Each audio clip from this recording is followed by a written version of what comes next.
Thermopile. पहली कक्षा में हमने देखा तीन प्रकार के प्रभाव देखे हमने। कौन कौन से प्रभाव? सीबेक प्रभाव, पेल्टियर प्रभाव और थॉम्सन प्रभाव, जो ताप पर आधारित है। यदि हम तापांतर उत्पन्न करते हैं तो धारा प्रवाहित होती है, जैसे कि सीबेक प्रभाव में कहा गया था। तो इसी का आप देखते हैं हम अनुप्रयोग, जिसमें बता रही थी कि हम उसका उपयोग किसके रूप में कर सकते हैं? थर्मोपाइल के रूप में कर सकते हैं, या ताप विद्युत पुंज के रूप में किया जा सकता है। ये क्या है? आपका ऊष्मीय विकिरण के मापन में इसका उपयोग होता है। तो अब देखते हैं ताप विद्युत प्रभाव का उपयोग, जिसमें से है आपका मेन थर्मोपाइल। थर्मोपाइल का काम क्या रहता है? ये ऊष्मीय विकिरण का क्या करता है? मापन करता है कि कितने, मतलब कोई भी यदि वस्तु है उसका ताप उत्सर्जित हो रही है उससे, तो हम इसके द्वारा ये बता सकते हैं कि उसका ताप कितना होगा। तो ये किस पर आधारित है, किस सिद्धांत पर आधारित है आपका थर्मोपाइल? ताप विद्युत प्रभाव पर ही आधारित है। जैसे कि सीबेक प्रभाव में कहा गया था, क्या कहा गया था सीबेक प्रभाव में? कि यदि हम क्या करते हैं, हम दो धातुओं का युग्म बनाते हैं और उनके संधियों के मध्य क्या उत्पन्न करते हैं? तापांतर उत्पन्न करते हैं। उस स्थिति में क्या होने लगता है? संधियों पर विद्युत वाहक बल उत्पन्न होता है, जिसको हम क्या कहते हैं? क्या कहते हैं? ताप विद्युत वाहक बल कहते हैं, और जिसके कारण उसमें से धारा प्रवाहित होने लगती है। तो इस प्रभाव का उपयोग हम ऊष्मीय विकिरण के मापन में कर सकते हैं। तो थर्मोपाइल का बनावट इस प्रकार से होती है। एक शंकु बना होता है पीतल का।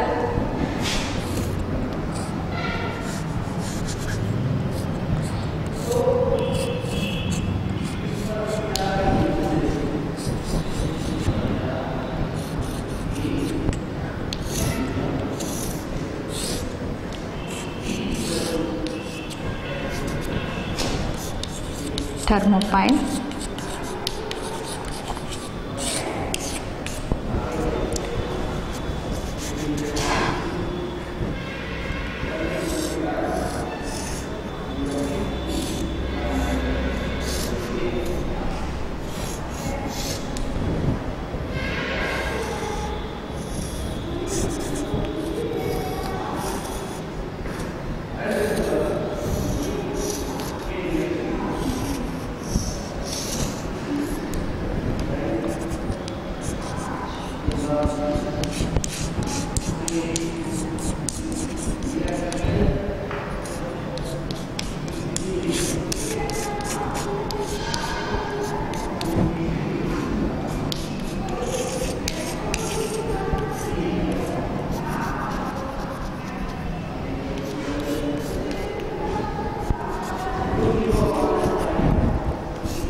इस प्रकार की इसकी बनावट होती है। किसकी?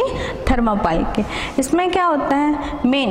इसमें बिस्मथ और एंटीमनी। किसका? बिस्मथ और एंटीमनी का युग्म बनाते हैं। इसमें कई क्षणों को इस प्रकार से बिस्मथ और एंटीमनी लेकर कई क्षणों को आपस में जोड़ा जाता है। जोड़ने के बाद क्या किया जाता है?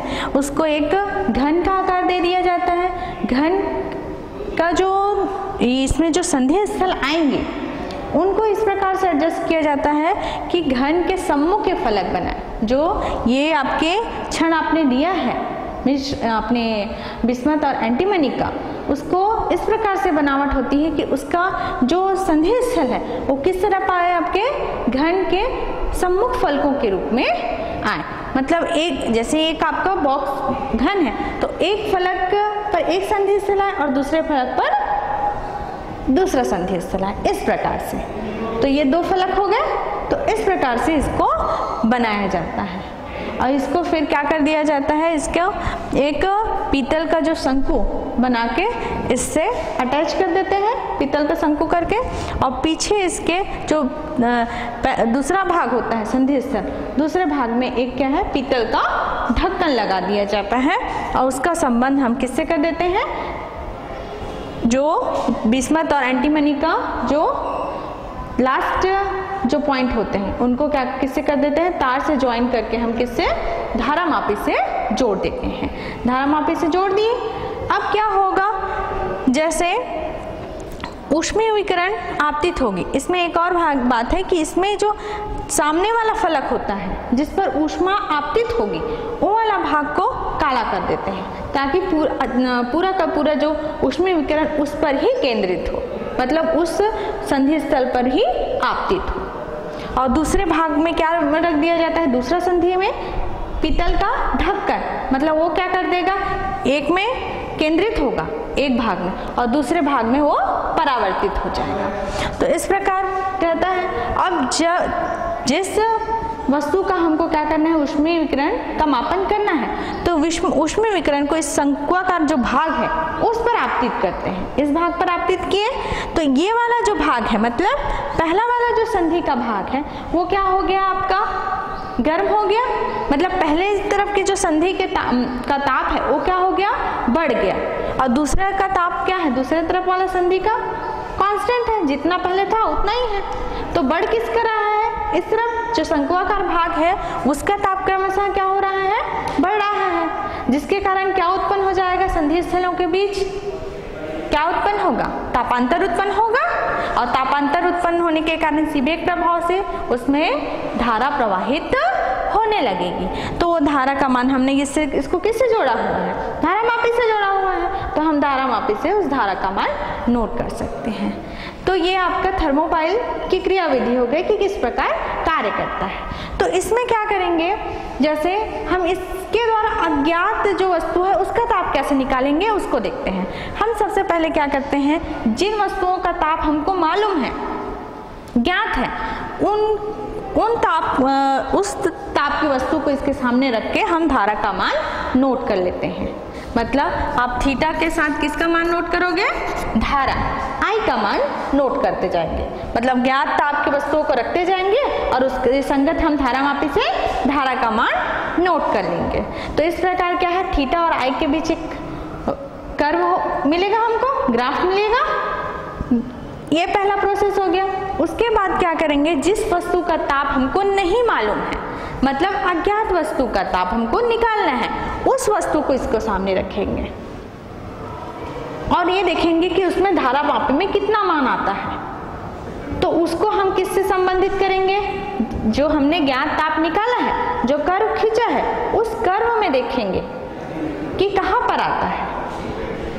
इसके द्वारा हम क्या कर सकते हैं, फिर अज्ञात जो वस्तु है उसका ताप नोट कर सकते हैं।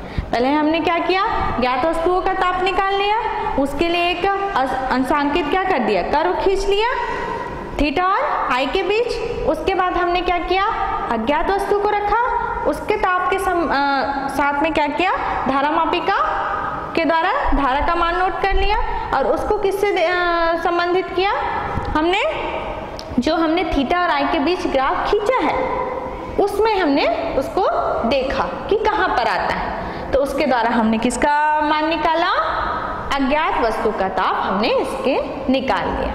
तो ये है आपका ऊष्मा विकिरण के मापन में किसका उपयोग, थर्मोपाइल का उपयोग किया जाता है। तो इसमें कम से कम अधिक से अधिक आप इस ताप का मान इसके द्वारा आप निकाल सकते हैं।